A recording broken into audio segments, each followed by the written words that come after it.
Bonsoir à toutes et à tous, je suis ravi de vous retrouver pour cette édition de milieu de semaine. Nous sommes le jeudi 2 février et voici les titres qui seront développés dans ce journal. Le vote des conseillers nationaux se déroulera ce dimanche à l'espace Léo Ferré. Les modalités de vote ne sont pas toujours très simples, le mode d'emploi dans quelques instants. Notre premier invité sera le politologue spécialisé dans le Moyen-Orient, Gilles Kepel. Il a tenu une conférence organisée par la Monaco Méditerranée Foundation ce mercredi. Conférence sur la place du Moyen-Orient dans la guerre en Ukraine. En basket, la Roca Team s'est imposée 102 à 84 sur le parquet de l'Alba Berlin mercredi soir. Retour sur la rencontre. Et enfin, notre deuxième invité, Muriel Deya, le chef du bureau de douane de Monaco.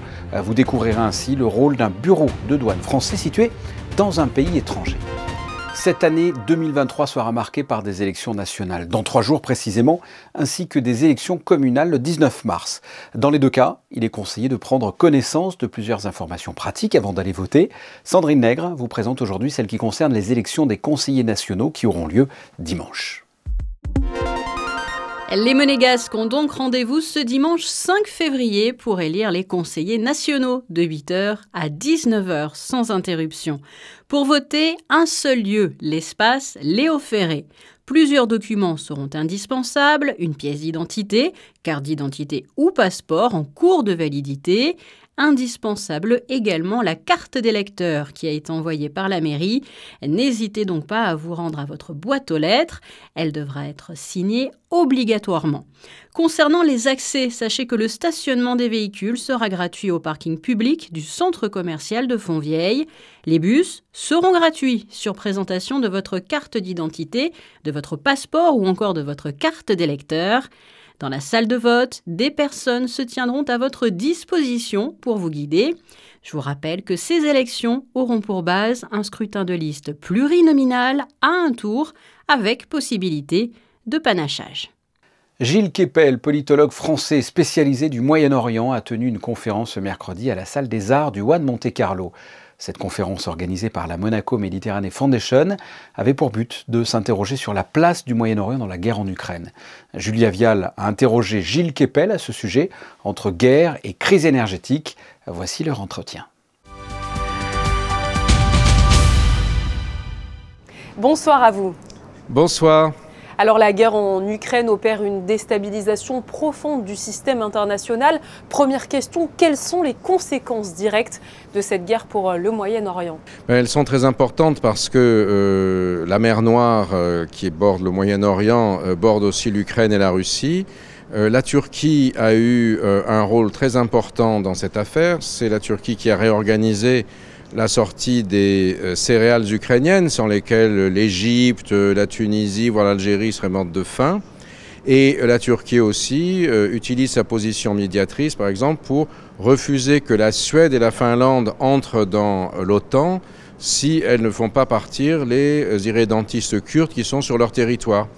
À quoi le Sénat américain réplique: si la Turquie met son veto à l'entrée de la Suède, nous ne laisserons pas vendre des avions chasseurs bombardiers F-16 à la Turquie. Donc vous voyez, tout est complètement lié. Il y a évidemment des impacts politiques, géopolitiques, mais on peut aussi parler des impacts énergétiques et alimentaires, puisque le Moyen-Orient est à la fois région productrice d'énergie fossile, mais également très dépendante, vous l'avez dit, des céréales russo-ukrainiennes. Est-ce que ce n'est pas une double peine finalement pour ces pays parfois déjà en difficulté ?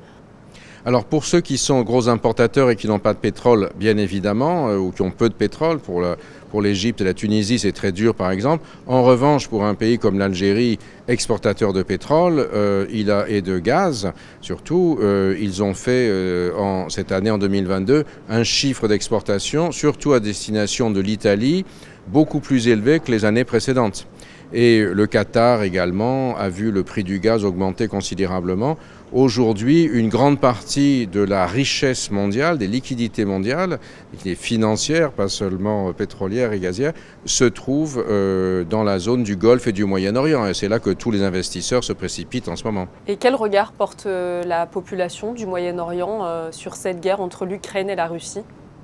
Ça dépend de laquelle. Par exemple, prenez Israël, qui est aussi au Moyen-Orient, qui sont partagés, notamment pour M. Netanyahou, qui est de nouveau au pouvoir, entre un soutien traditionnel à la Russie et puis aussi au fait que la Russie surveille l'espace aérien syrien.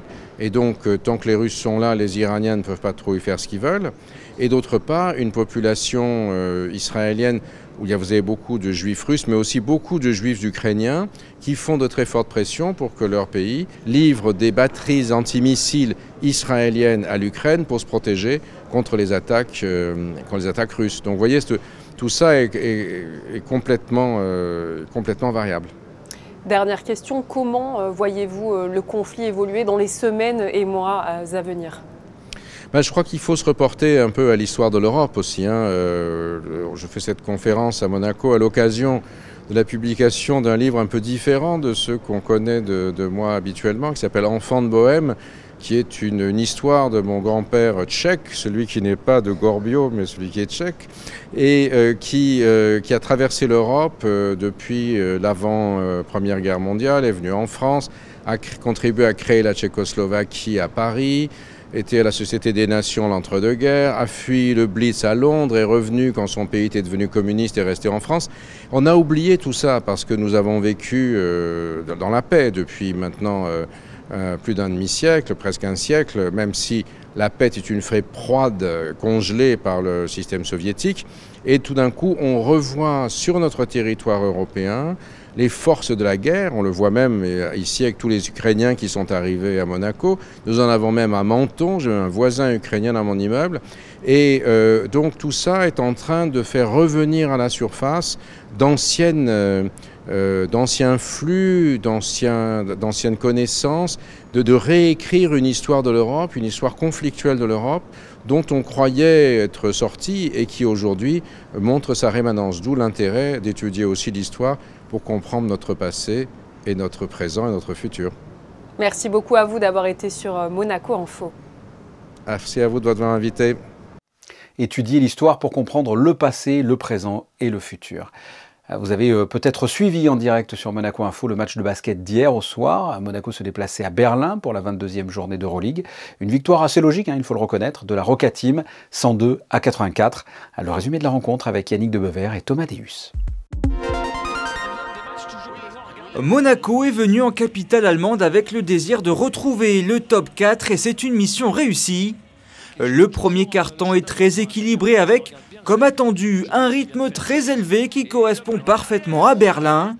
Comme la saison passée, dans cette même Mercedes-Benz Arena, c'est Donatas Motiejunas qui mène le scoring pour la Roca Team. Le Lituanien signe là son meilleur match de la saison avec 22 points en 20 minutes de jeu. C'est dans la deuxième reprise que les Monégasques prennent le contrôle de ce match en infligeant un 18-2 aux Berlinois qui semblent étouffés sous les rotations d'effectifs qui permettent à Monaco de ne jamais baisser en intensité. À la mi-temps, 15 points séparent les deux équipes. Les Roca Boys sereins jouent un basket décomplexé à l'image de cette action collective conclue par Alpha Diallo. Oh là là, magnifique séquence offensive. Derrière Motiejunas, 5 joueurs atteignent la barre des 10 points et notamment le trio infernal James Okobo Lloyd qui cumule 37 points. L'écart va finalement monter jusqu'à 28 unités sur ce panier de Blossom Game. Une avance suffisamment confortable pour faire un peu plus tourner l'effectif. Avec les entrées de Mathieu Strazel et Johan Makoundou en fin de rencontre, c'est la première fois de la saison en Euroleague que tous les joueurs participent à une même rencontre. Score final 102-84, succès total et mérité de Monaco qui atteint la barre des 100 points pour la deuxième rencontre européenne de suite. Et je pense qu'on arrive à bien faire bouger la balle aussi, je pense qu'on a pas mal de passes décisives ce soir. Et il faut continuer sur ça pour rendre la tâche difficile aux équipes adverses. Happy the way we played, then sharing the minutes, which is important. We have Friday, Sunday games, so I believe we are ready now and in a good moment. Ce succès permet donc à Monaco de retrouver le top 4 au classement. Le regard est maintenant tourné vers la première position occupée par le Real Madrid. Les Madrilènes arrivent à Gaston Médecin ce vendredi avec l'envie de se venger du match aller épique qui s'était terminé en prolongation et surtout en faveur de la Roca Team. On veut éviter de perdre à domicile, jouer dur, leur rien laisser de facile et jouer notre jeu et continuer à construire ce qu'on a fait aujourd'hui. Notre objectif, c'est d'avoir le plus de victoires possible à la fin de saison et être au plus haut possible au classement. Monaco-Real Madrid, acte 2, c'est vendredi à 19h depuis la salle Gaston Médecin que l'on annonce déjà à guichet fermé. Ce vendredi à 19h, là aussi en direct sur Monaco Info. En football, l'ASM est reparti d'Auxerre avec 3 points en remportant le match 3-2. Les joueurs ont effectué une belle première mi-temps, mais les Rouges et Blancs se sont quand même fait peur dans la deuxième partie. Ça reste une victoire. L'ASM FC revient à 4 points du podium, derrière le PSG, Marseille et Lens. Prochaine rencontre, dimanche, Monaco se déplace à Clermont.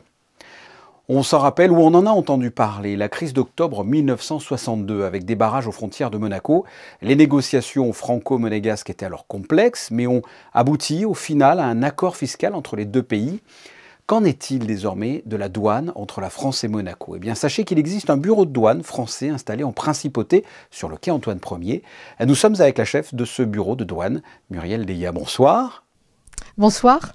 Vous venez de donner une conférence ce jeudi aux membres du Monaco Economic Board. Quel était l'objectif? Qu'est-ce que vous avez voulu expliquer à ces entreprises monégasques?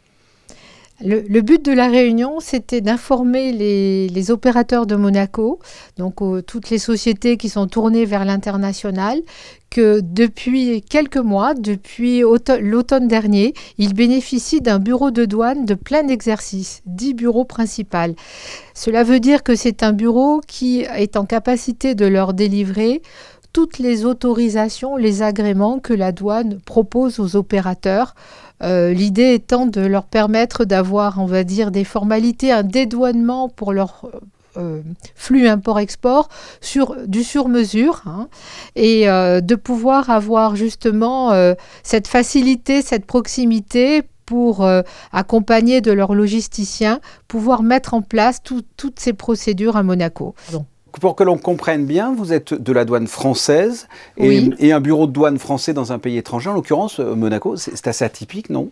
Le territoire de Monaco, tel qu'il a été défini dans la Convention de 63, et fait partie du territoire de l'Union européenne, même s'il n'est pas un État membre. Donc, la présence douanière est assurée par les douanes françaises à Monaco. Et nous sommes donc désormais un bureau de plein exercice. Il y a aussi une brigade qui fait partie du pôle douane sur Monaco. Et la grande nouveauté, c'est que désormais, les opérateurs monégasques comme les logisticiens, c'est-à-dire les professionnels, les transitaires en douane de Monaco, vont pouvoir utiliser les nouveaux outils qui ont été mis en place, dont notamment ce qu'on appelle le dédouanement centralisé national et bientôt le dédouanement centralisé communautaire. Et quand je pense à un bureau de douane, je pense à un douanier avec un képi qui vérifie des valises à l'aéroport. Là, ça n'a rien à voir. Qu'est-ce que vous faites concrètement avec les entreprises monégasques? Alors, ce qu'on fait avec eux, c'est-à-dire qu'on est là pour contrôler leurs déclarations et surtout les accompagner pour leur faciliter le dédouanement. C'est-à-dire qu'on leur permet, par exemple, de recevoir directement les marchandises chez elles. Alors, quand je dis chez elles, ça peut être à Monaco, si à Monaco, ils ont, on va dire, la possibilité de la réception, si ce sont des petits objets, par exemple, on va dire des bijoutiers, des œuvres d'art. Après, si ce sont des matériaux plus lourds, ça sera dans des zones stockage qu'ils auront dédiées à cet effet. Et c'est toutes les certifications dont elles peuvent aussi avoir besoin à l'international, c'est-à-dire les certifications de l'origine. Vous savez que l'Union européenne et donc Monaco bénéficient de ce qu'on appelle les accords de libre-échange. Oui, c'est ça. C'est-à-dire que là, ça concerne uniquement tous les produits import-export hors Union européenne, on est d'accord? C'est ça, tout à fait, tout à fait. C'est-à-dire nous, on se focalise sur le marché international. Voilà, pour lequel il y a des formalités douanières, des enjeux fiscaux encore, et des règles, des documents parfois qui sont exigés, des normes que la douane est chargée de contrôler. Et Monaco est un bureau important en volume?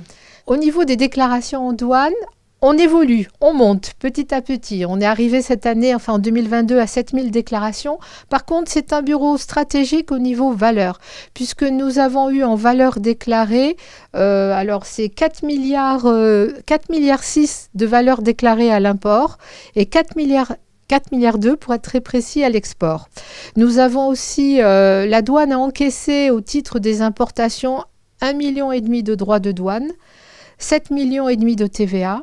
Donc c'est quand même un bureau, on va dire, qui a une sensibilité par les valeurs, parce que Monaco a dans ses secteurs économiques et dans sa clientèle tout le marché de l'art, des antiquités, le secteur des ventes aux enchères, comme vous le savez, qui est en pleine explosion à Monaco. Beaucoup de galeries s'installent à Monaco. C'est vraiment un trafic que l'on capte bien sur le bureau de Monaco.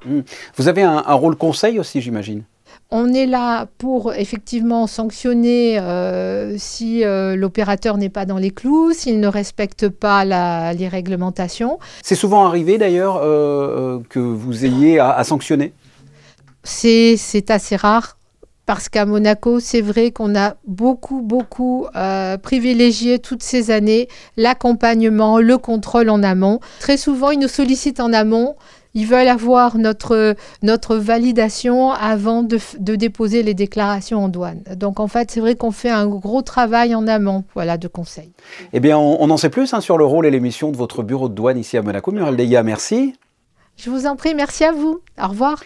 Le reste de l'actualité, en bref. L'IUM et le réseau professionnel international STEP se sont associés pour lancer un nouveau programme de formation sur 120 heures à destination des juristes, fiscalistes, conseillers financiers et patrimoniaux intervenant dans le domaine des grandes fortunes à travers le monde. Eh bien, ce jeudi, l'Université internationale de Monaco a présenté cette formation lors d'un petit déjeuner en présence de Jean Castellini. On écoute à ce propos un extrait du discours du ministre des Finances et de l'Économie. Il nous explique pourquoi cette formation est essentielle. Pourquoi c'est important ? C'est important parce que j'utilisais dans quelques articles récents une image d'un de mes autres amis professeurs de finance, le professeur Aminck, que j'ai eu aussi l'occasion de croiser dans certaines de nos années parisiennes, et qui de manière assez simple, mais très imagée, me répétait: quand l'eau monte, le bateau monte. Et cette image, elle a le mérite de la simplicité, et en même temps tout est dit. Quand les exigences montent, quand les standards montent, les compétences doivent monter également. Les services, la qualité des services qui sont proposés aux clients, mais aussi aux professionnels, doivent suivre le même chemin. Toujours en bref, la 55e réunion de la commission Ramoche s'est tenue ce jeudi au ministère d'État tout au long de la journée. Cette réunion a permis aux délégations françaises, monégasques et italiennes de faire le point sur les activités réalisées sur les 2 dernières années, à l'occasion également de parler des projets futurs. Vous le voyez sur ces images, les participants en ont profité pour découvrir les plus beaux clichés du concours international de photographie Ramoche, l'homme et la mer, exposé actuellement sur les grilles du jardin Saint-Martin. Pourra-t-on flâner justement dans les jardins Saint-Martin demain? Voici la météo de Yannick de Bever. Bonsoir Fabien, bonsoir à tous. Nous pourrons effectivement flâner sous un agréable soleil demain en principauté, qui fera même monter la température jusqu'à 15 degrés. Dans cette belle journée, nous gagnerons encore 2 minutes d'ensoleillement et nous célébrerons tous les Blaises. Merci Yannick. Les photos du jour sont consacrées au dernier match de la Roca Team. Monaco se déplaçait hier à Berlin et est reparti avec une victoire 102-84. Durant ce match, des diplomates ont mis l'ambiance. L'ambassadeur de Monaco en Allemagne, Lorenzo Ravano, a invité les ambassadeurs de Serbie, de Malte et de Lituanie à soutenir l'AS Monaco. Ce sont des photos de Manuel Vitali. C'est la fin de ce journal. On se retrouve vendredi 19h pour une nouvelle édition. Passez une excellente soirée, portez-vous bien et à demain.